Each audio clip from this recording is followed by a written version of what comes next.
Boa noite, boa noite, boa noite. Boa tarde, bom dia. Bom, hoje eu vim aqui para matar a saudade aqui, dar uma aula de história, né? Que é a minha primeira formação. E eu vim falar sobre a Revolução Francesa. É uma pequena reflexão sobre a Revolução Francesa, a importância da Revolução Francesa, né? Que ela é a última das revoluções burguesas, vamos colocar assim, né?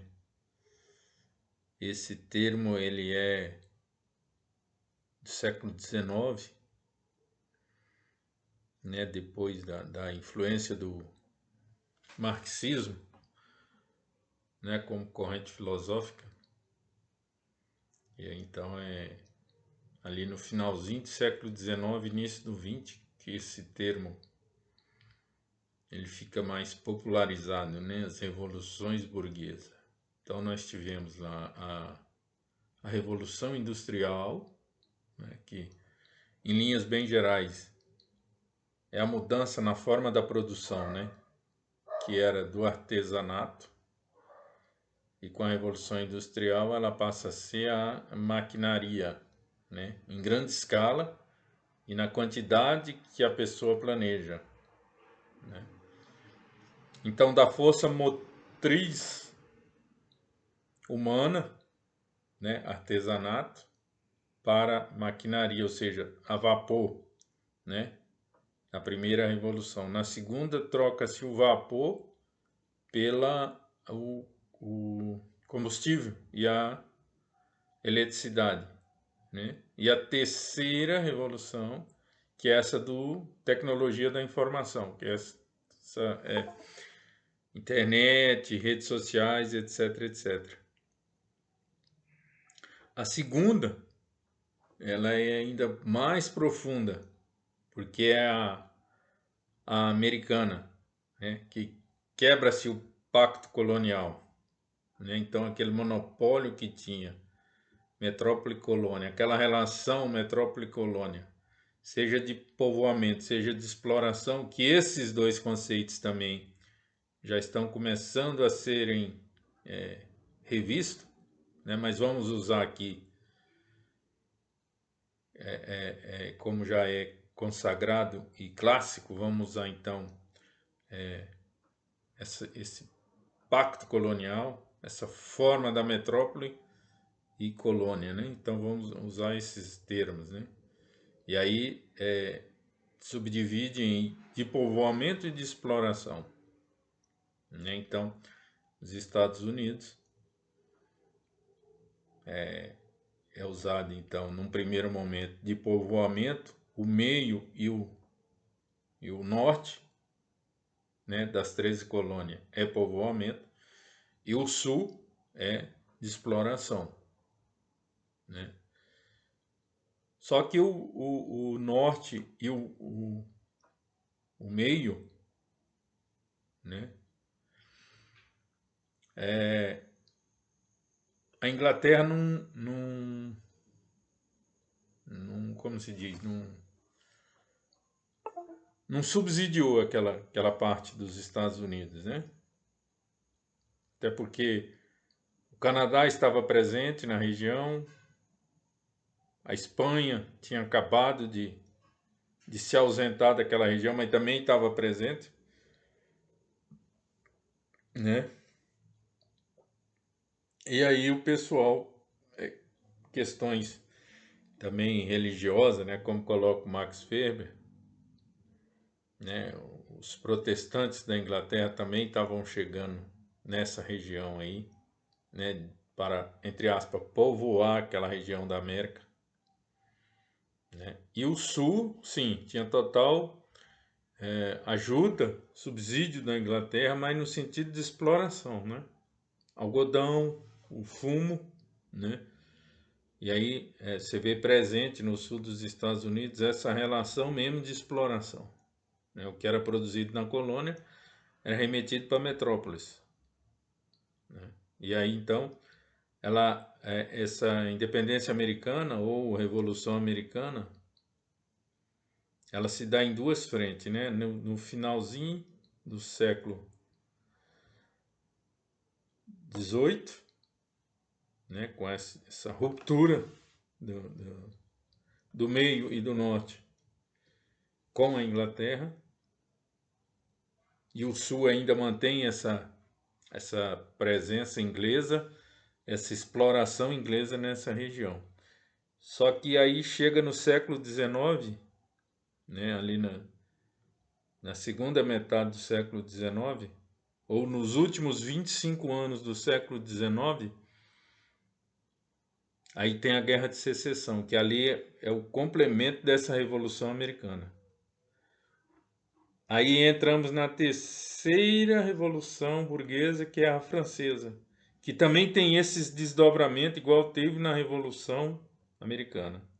Então, se vocês acompanharem das revoluções burguesas, né, tem essa questão. A primeira, que é a Revolução Industrial, ela é de cunho econômico, né? Muda-se a produção. Sai do artesanato e passa para a maquinaria. Aquela coisa que era rudimentar, né? 1, 2, 3, 4, 5, 6 produtinhos, muda-se a forma de produzir. Agora é em grande escala, né? Substitui-se a pessoa pela máquina. Então, o impacto dessa revolução ela é econômica. A americana e a francesa, elas são de cunhos político-social. A política muda, a sociedade muda, né? Mas eu quero me ater à Revolução Francesa. Então, ela é dividida em 3 partes, né? Pegando essa visão marxista da Revolução Francesa, né? Por que Marx se inspira na Revolução Francesa? Justamente por causa dessa mudança, tanto política como social. Então, das 3 revoluções, né, que o Marx estudou, a que mais chamou a atenção dele foi a francesa, porque ela muda a política e muda o social. A política.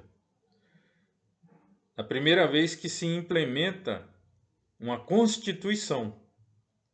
Ou seja, além de terem destituído a monarquia, os burgueses ainda criam a Constituição no sentido de dizer até onde o Estado pode agir naquela sociedade. Então, quando eu tenho essa mudança de regime, né? O antigo regime, que era o quê? Essa coisa da monarquia absolutista, essa coisa da nobreza, do clero e o terceiro estado, né? Isso rompe, essa sociedade estamental é rompida com a Revolução Francesa. Ou seja, esse terceiro estado ele ascende ao poder,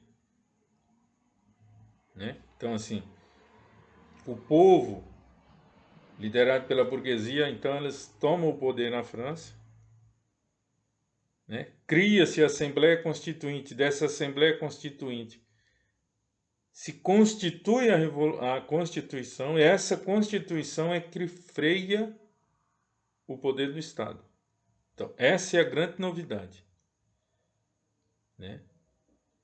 E aí onde é que Marx tem os primeiros insights para tentar mostrar o que para ele é a Revolução Comunista, que rompe ainda, né? Que Marx não é que não acreditava, mas Marx achava que essa revolução ela tinha que ser aprofundada em 2 aspectos. Primeiro, essa coisa da Constituição, dizer até onde o Estado tem que ir ou até onde o Estado pode ir. Não, isso para Marx é um estágio, que é o estágio da ditadura do proletariado. O outro estágio, que é o mais radical que eu vejo no pensamento de Marx, é romper, inclusive, com essa Constituição para romper com o Estado. E aí entrar na sociedade comunista. Isso é revolucionário. Isso é revolucionário. Só que os críticos de Marx diziam, na época, que viver sem o Estado e sem essas leis jurídicas, né, que é a Constituição, que na pirâmide de Kelsen é a lei máxima, dali é que tem que surgir as outras leis, né? Tem que estar em simetria as outras leis, né? Com a Constituição, que essa é a lei máxima, é o ápice da pirâmide. Depois vem as outras leis. E isso, então, os críticos de Marx vão dizer o seguinte, que é utopia você querer romper com o Estado e querer viver numa sociedade sem lei, entre aspas, sem lei. Então, se faz necessário. Por isso que essa Revolução Francesa, ela é muito importante o estudo dela, porque ela chega nesse patamar, né? Rompe com o antigo regime, institui, consolida um novo regime que é o capitalismo, baseado nos três poderes, o executivo, legislativo e judiciário, autônomos, né? Executivo executa, o legislativo faz lei, legisla, e o judiciário julga essa lei. E aí nasce a máxima desse direito francês, que é o direito administrativo, né? Que a gente abre, nessa nova sociedade, a gente abre mão da nossa individualidade em detrimento coletivo, né? E aí então o Estado sobrepõe aos indivíduos, daí a ideia do poder do príncipe, né? Então essa relação, na verdade, nós abrimos mão da relação das nossas vontades, que isso é muito claro no direito civil, nossas vontades, inclusive de fazer contrato. No administrativo, pelo modelo francês, um poder sobrepõe a essa vontade, que é o poder do príncipe. Só que esse príncipe, ele só pode agir, ele só pode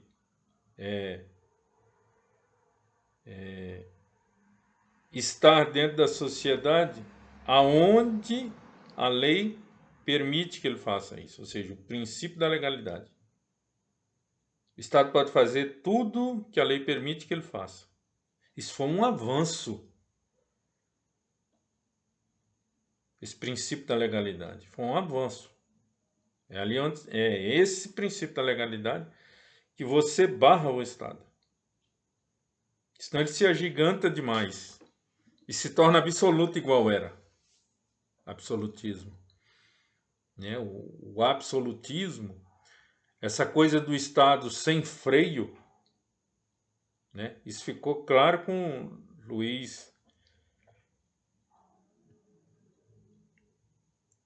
XV, Estado sou eu. Né? Se confunde a figura do rei com a figura do Estado. Era uma coisa só no absolutismo.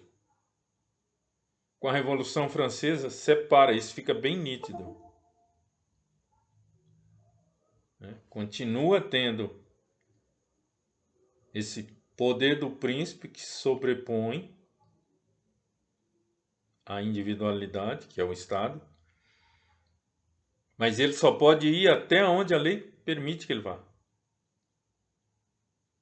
Né? Então, os agentes políticos que estão no Estado, eles só podem agir tanto no legislativo, no judiciário e no executivo, aonde a lei permite que eles ajam.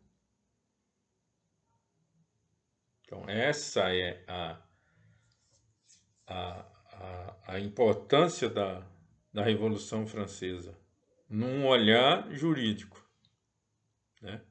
Agora, voltando para o olhar histórico da Revolução Francesa. Então, ela tem três momentos. Né? O momento da tomada, né? Que ficou vulgarmente conhecido como a queda da Bastilha. Depois ela tem a primeira onda, né? Primeira onda, que é essa formação da Assembleia Constituinte, consequentemente a Constituição.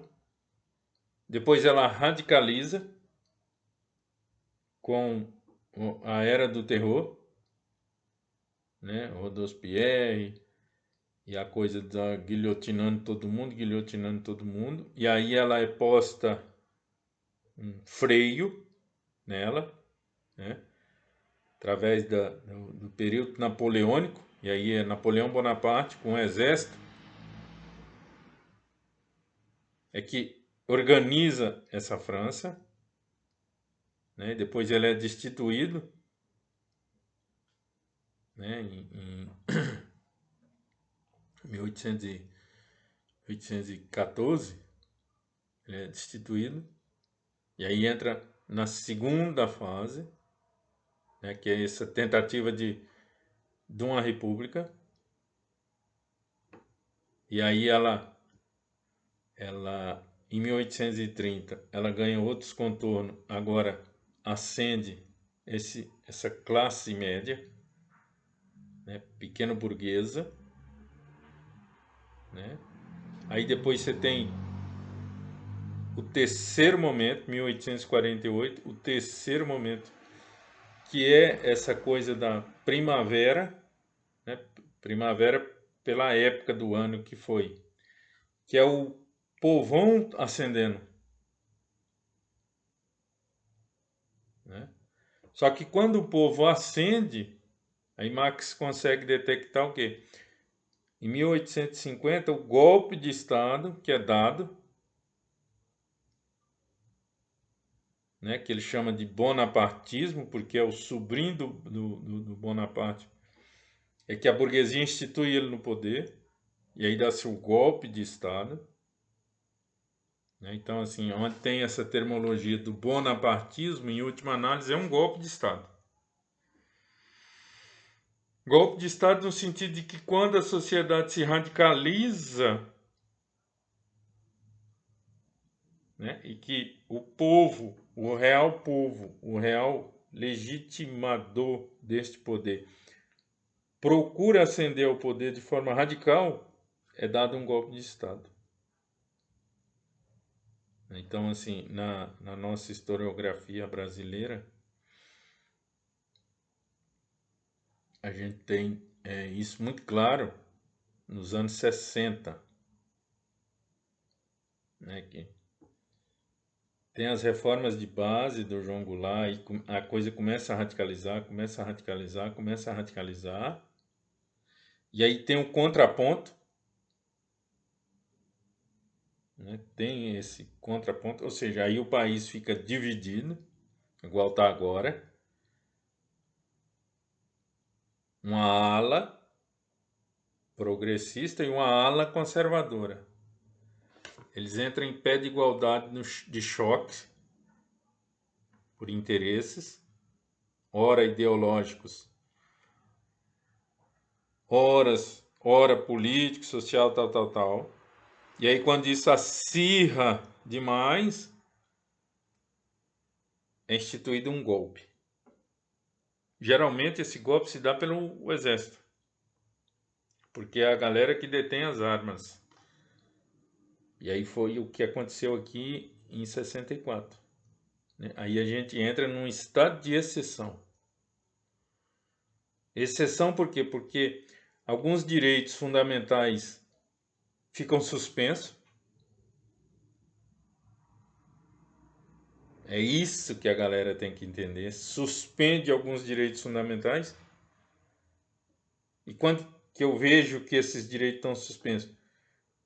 Quando se fecha Câmara, Congresso Nacional e o Judiciário, e fica só o Executivo.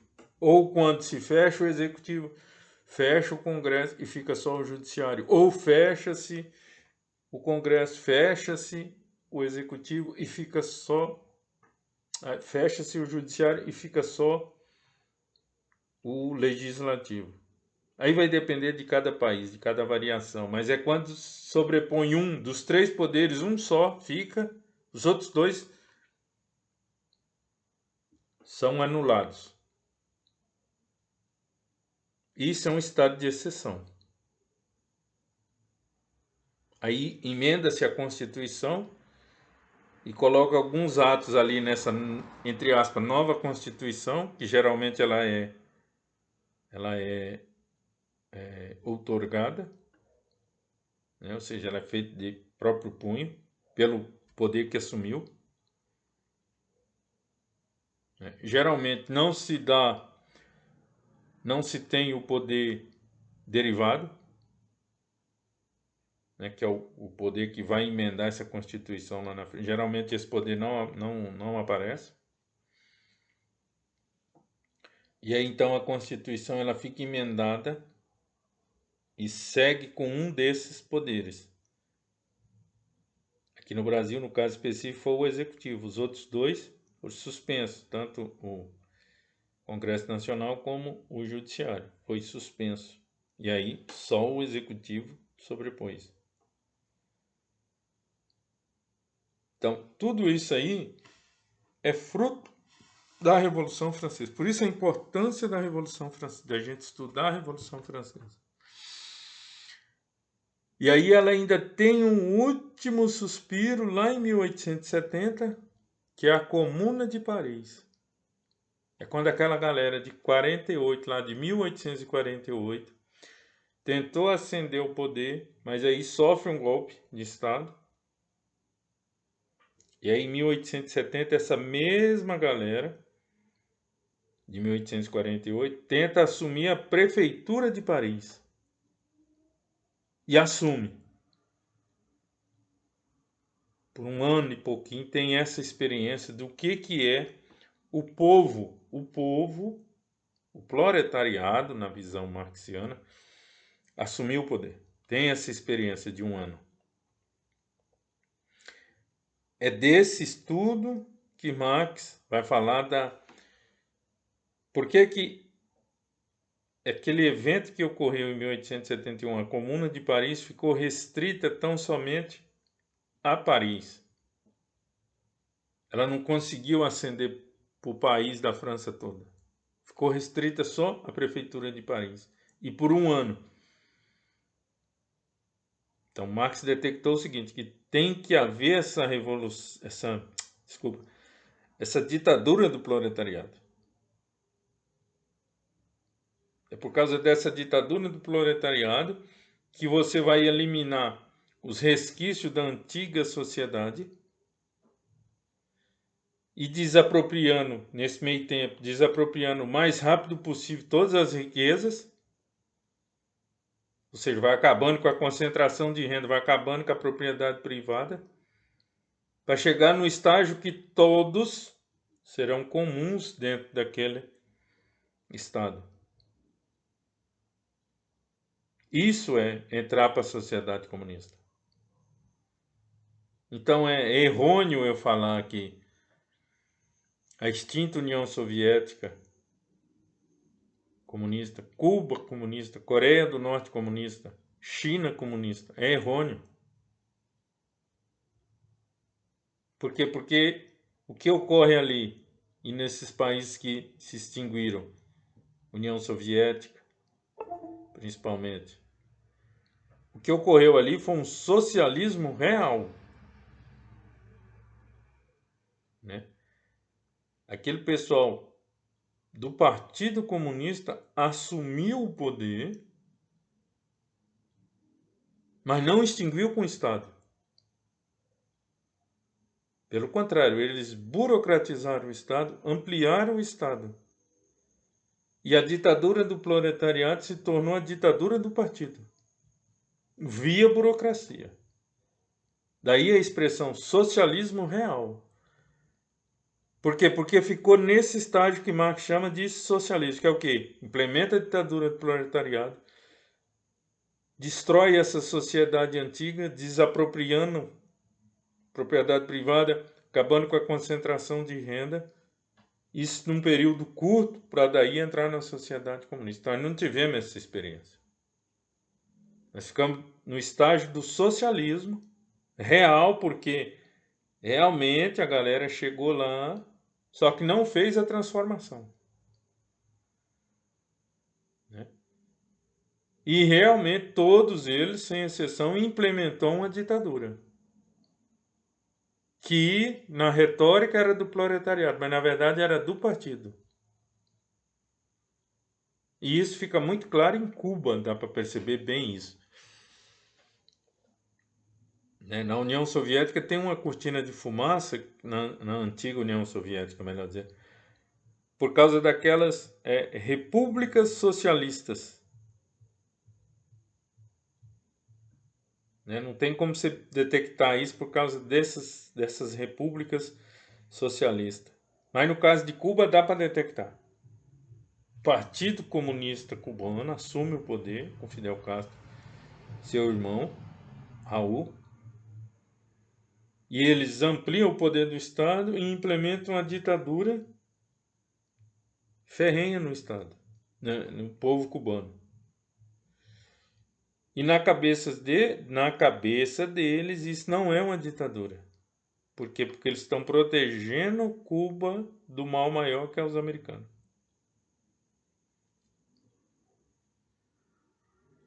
Né? Então, mas tudo isso que eu estou falando é mostrando a importância da Revolução Francesa.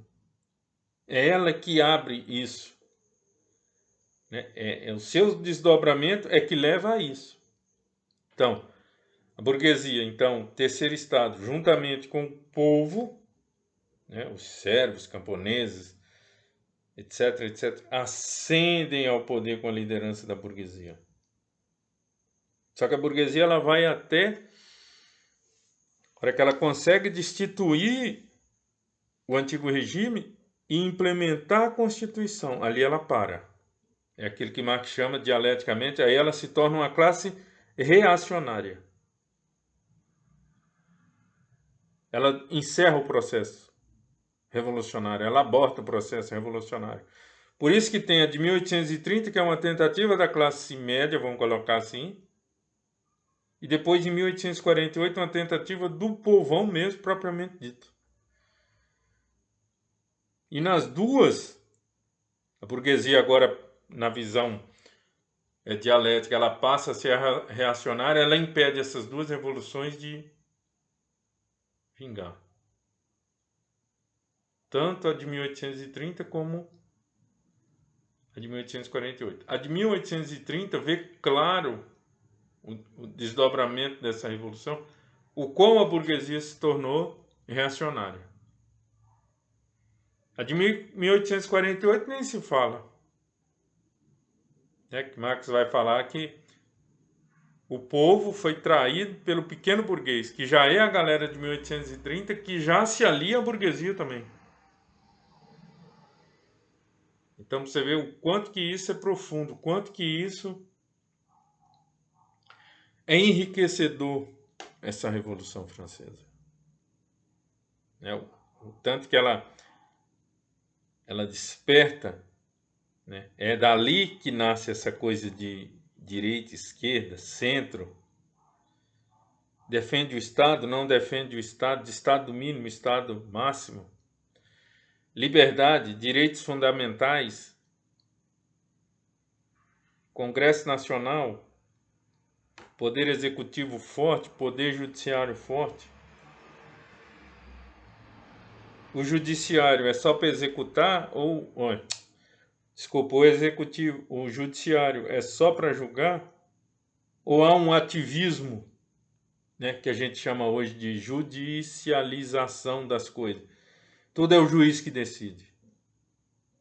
Então ele deixa, né, nessa questão do ativismo do judiciário, o juiz deixa de ser imparcial e passa a ser parcial, ativo, ativista. Ele começa a interferir. Então tudo isso é fruto da Revolução Francesa.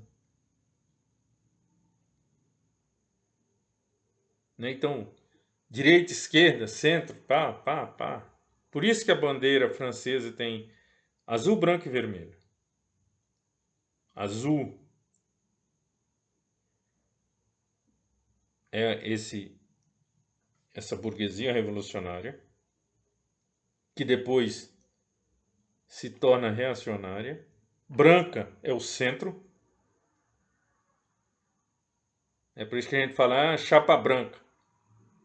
O famoso está em cima do muro. E o vermelho.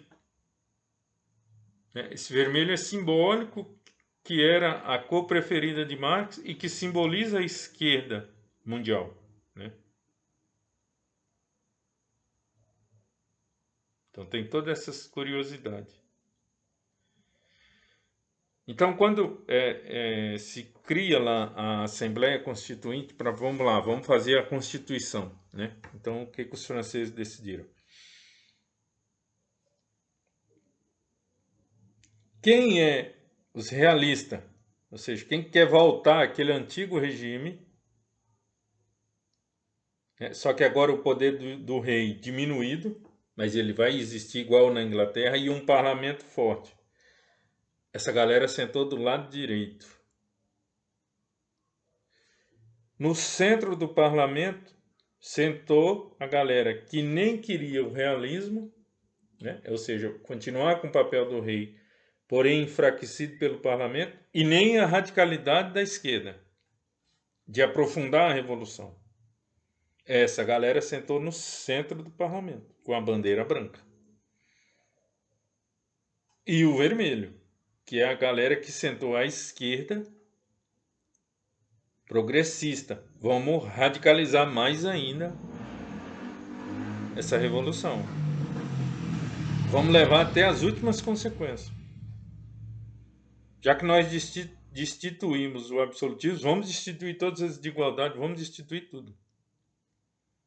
Vamos seguir rumo a um progresso, mas um progresso que caiba a todos da sociedade francesa. Essa é a ideia do vermelho. Essa é a ideia de esquerda.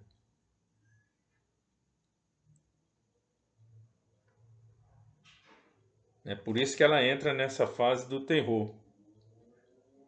Lá com Robespierre, né? E começa a guilhotinar todo mundo, só que a situação, ela escamba, ela sai da normalidade. E aí a burguesia aciona os meios que ela tem. Qual os meios que ela tem nesse caso?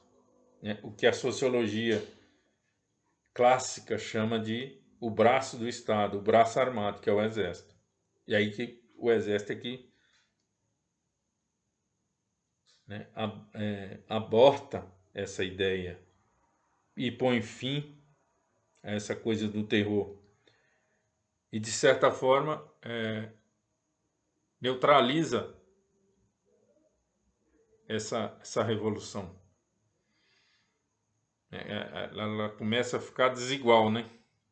E aí, com o poder do exército para reorganizar a sociedade, então ela estabiliza, que é o Bonaparte, o golpe de Estado. Né? E aí começam os primeiros códigos, né? Código de Bonaparte, Código Civil, já para organizar. Então, os particulares serão regidos por isso. E aí nasce essa ideia do direito administrativo também sob a égide de Napoleão. Então, a Revolução Francesa nos deu essa tradição cultural de separar o direito privado, as relações particulares serão regidas pelo código assim, assim, assim, assim. E as relações do Estado serão regidas pela Constituição. Ali vai dizer que Estado que é, como a lei vai reger toda essa estrutura do Estado. E aí depois, como que se dá esse movimento? Como que tudo que está lá na Constituição, como que isso vai se dar na prática? Aí nasce o direito administrativo. que é o poder do Estado, o poder do príncipe sobrepõe as nossas individualidades. E aí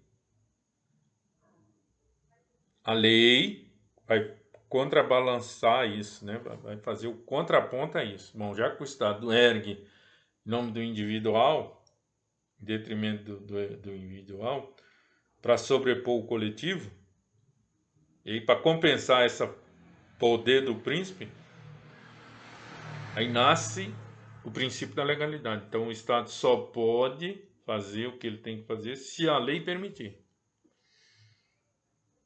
Então estabiliza de novo o equilíbrio.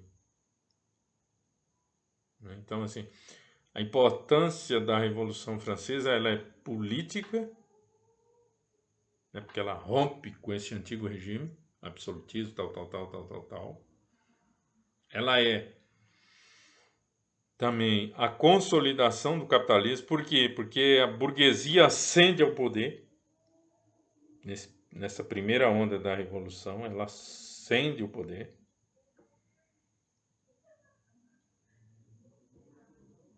Né? Separa igreja e Estado, é separado.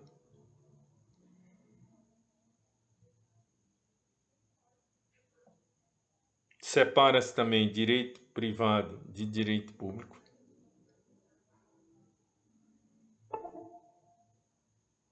Cria-se uma Constituição, ou seja, para organizar esse Estado. Agora tem leis e tal, né, que é o princípio da legalidade. E aí a gente então entra num Estado liberal, né, que é um Estado de primeira dimensão. Primeira dimensão, o individualismo. Então o Estado não pode interferir no meu individualismo. Por isso que eu crio a lei para me proibir o Estado de interferir na minha individualidade. Eu tenho que ter liberdade para fazer o que eu quero. O que eu quero é tudo que não seja ilícito. Essa é a diferença do direito privado para o direito público. No direito privado, eu posso fazer tudo que não seja ilícito. Ou seja, tudo que não seja ilícito é permitido eu fazer. O Estado só pode fazer o que a lei permite. Equilibrou a balança. Então, o Estado ele é regido pela lei. E os particulares são regidos pelo que não foi lícito, pode.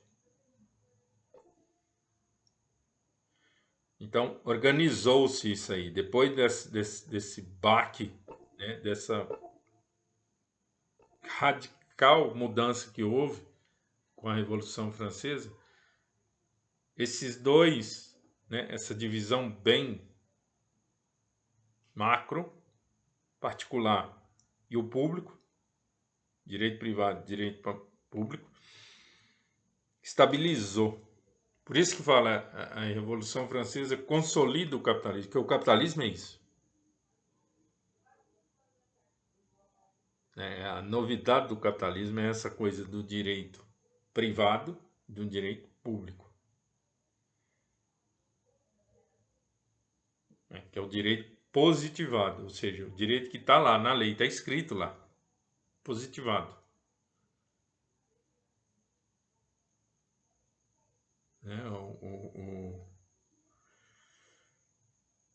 O jus positivismo, ou seja, o direito positivado, o direito que está escrito.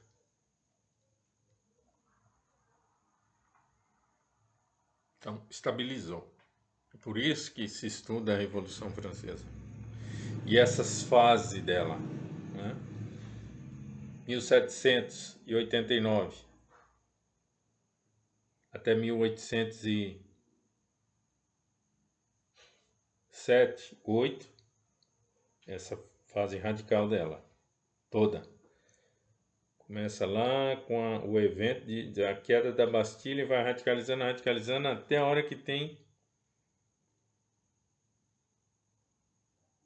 o freio de sair pela força do exército. Aí a gente entra num período napoleônico, que depois de 1814 cai esse poder, e aí se reorganiza de novo a Europa.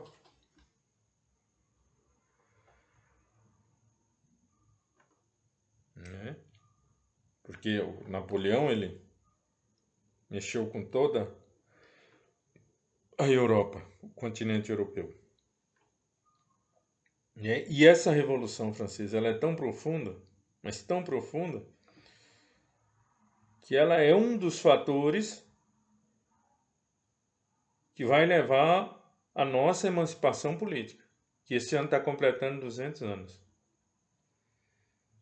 Né? Que é quando Napoleão, então, decide, quem não segue esse preceito constitucionalista, liberal, tal, ele implementa, então, um bloqueio no continente europeu. Aí quem não adere a esse bloqueio? Inglaterra e todos os países que têm um vínculo econômico, político com a Inglaterra, no caso Portugal e Espanha. Na Espanha, então, Napoleão põe o irmão dele para assumir o poder lá e organizar a Espanha. E aqui no Brasil, a família real, então, por ser muito dependente da Inglaterra, ela decide, então, empreender fuga aqui para a colônia. Aí, essa vinda da família real para o Brasil, né, há uma inversão aí. Aqui passa a ser a metrópole e Portugal passa a ser a colônia.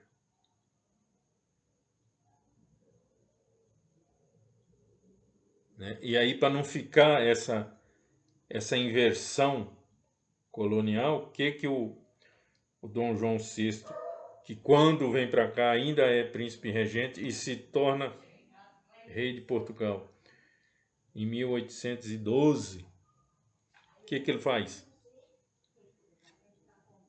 Ele eleva o Brasil à categoria de Reino Unido. Aí fica Brasil, Portugal e Algarves. Não tem lá na Inglaterra, Reino Unido? Inglaterra, Escócia e País de Gales. Nós tivemos essa experiência também, em 1815.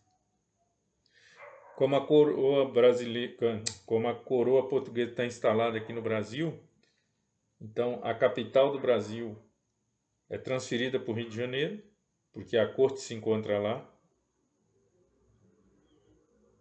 E aí você tem a união dos reinos, Brasil, Portugal e Algarves. Algarves. É aquela Ilha da Madeira,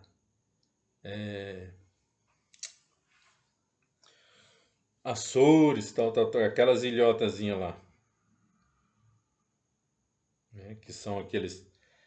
A expansão marítima portuguesa começa ali, aí vem para cá, para o Brasil, né, e no século XIX, que é a colonização da África, que é o terceiro e último estágio da expansão portuguesa, marítima portuguesa. Tá, então você vê a profundidade de um evento que ocorreu na França, teve resquício aqui no Brasil e na América Latina. Né? Porque quando o irmão de Napoleão assume o reino da Espanha, abre precedente aqui para a América Espanhola fazer sua emancipação política. Né? A classe dirigente, os ditos crioulos, começa a fazer a emancipação política na América Latina. E o Brasil também entra em processo de independência. que eu prefiro chamar de emancipação política. Por quê? Porque o Dom João VI é pressionado a vir para cá pelas forças napoleônicas, pela dependência inglesa, econômica que Portugal mantinha com a Inglaterra, e depois ele é forçado a voltar. Em 1820 estoura a Revolução do Porto, que é a tentativa da primeira Constituição portuguesa, que diminui o papel da monarquia. Se cria uma monarquia parlamentarista, a Revolução do Porto. E esse parlamentarismo português, com essa Constituição, começa a pressionar o Dom João VI a voltar, a regressar para Portugal. E aí o que ele faz? Então ele coloca o príncipe, que é o Dom Pedro I, o filho dele, aqui, e parte para Portugal. Então quando ele chega em Portugal, que assina a Constituição Portuguesa de 1820, qual que é a primeira coisa que os portugueses vão fazer? Tentar recolonizar o Brasil. Aí dá a ruptura. Por isso que eu falei emancipação política, porque houve a ruptura.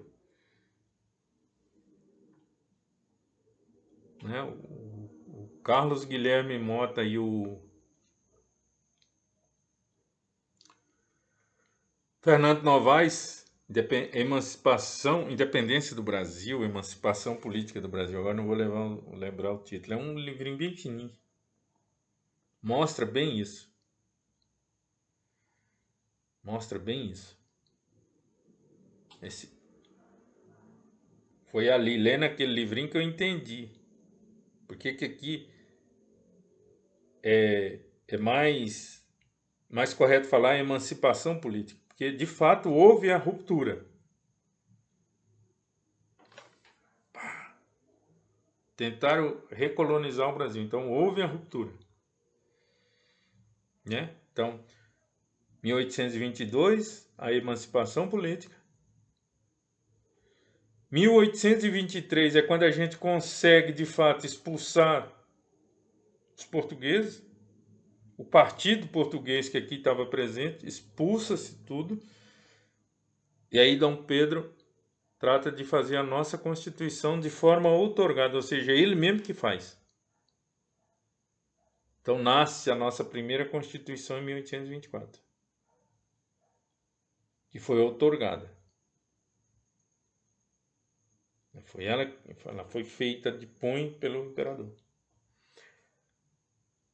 Devido às circunstâncias. Que fique bem claro, devido às circunstâncias. Não é que o Dom Pedro quis outorgar, não. As circunstâncias históricas levaram à outorgação. Por quê? Porque tinha acabado de sair todo o resquício português. O partido português sai de cena. E então o Dom Pedro se vê obrigado a já criar uma Constituição em 1824. E aí quando essa Constituição ela é criada, ou seja, outorgada, aí a gente já tem o primeiro reconhecimento dessa independência, que é americana, 1825. Um ano depois a Inglaterra reconhece a nossa independência. Que a gente fala que, na verdade, esse reconhecimento foi depois de uma indenização. Nós tivemos que pagar essa indenização para a Inglaterra. E ao pagar essa indenização é que nasce a nossa dívida externa. E que depois ela é transferida da Inglaterra para os Estados Unidos. Nossos credores deixam de ser a Inglaterra e passa a ser os Estados Unidos. Mas isso é isso aí é história econômica, é um outro viés. Aqui para a gente não perder de vista a importância da Revolução Francesa. Por que se estuda a Revolução Francesa? Por causa da consolidação do capitalismo, por causa do liberalismo, do individualismo, que é a primeira dimensão, né, direitos de primeira dimensão, a minha liberdade individual, né, a implementação da Constituição e, indiretamente, a Revolução Francesa é um dos condicionantes para a nossa emancipação política, em 1822. Por isso que é importante essa coisa de se estudar a Revolução Francesa. Lógico que, juntamente com a Revolução Americana, que é a segunda Revolução Burguesa, e a Revolução Industrial. Então, essa, assim, em linhas gerais, né, já encerrando o vídeo aqui, senão ele vai ficar muito longo, já do que já está longo, porque já está longo, ainda vai ficar mais longo se eu continuar. Então, para encerrar, a importância da Revolução Francesa é esse aspecto que eu quero que fique claro. A ruptura com o antigo regime, a novidade de se implementar a Constituição e a influência que essa revolução, de tão profunda que ela foi, que ela influenciou aqui no Brasil com a nossa emancipação política. Então, é por isso que a Revolução Francesa é importante a gente estudar. Então era isso. Valeu, um abraço.